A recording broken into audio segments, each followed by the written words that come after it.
আমাকে এত সুন্দর করে সাজায় দেন না, আমার বর দেখি আমি টাচকে খেয়ে যায়, আমি যেন অনেক সুন্দর লাগে, সবাই যেন আমাকেই দেখতে থাকে।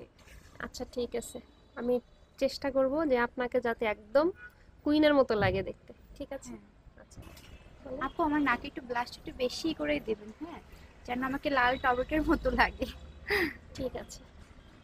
একটা মেয়ে যখন ব্রাইড সাজতে আসে তখন হচ্ছে অনেক স্বপ্ন অনেক আশা নিয়ে আমাদের কাছে আসে।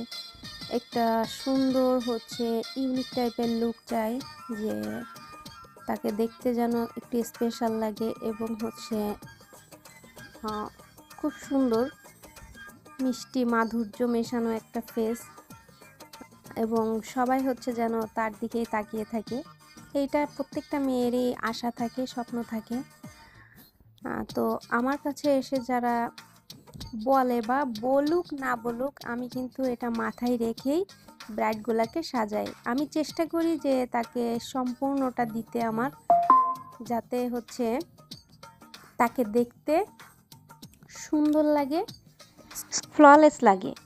তো হচ্ছে আজকে আপুর একটা থেকে একটা রিভিউ আমি নিব, আফটার ফিনিশিং এসে আপুর কেমন লাগলো আমাদের মেকআপ, তো একটু জেনে। আপু, মেকওভার তো কমপ্লিট।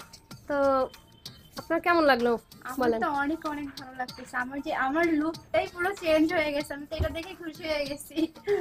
অনেক সুন্দর লাগতেছে। থ্যাংক তো ইউ আপু। আচ্ছা, ইটস ওকে, একটু নিচে তাকাই। হ্যাঁ, হ্যাঁ।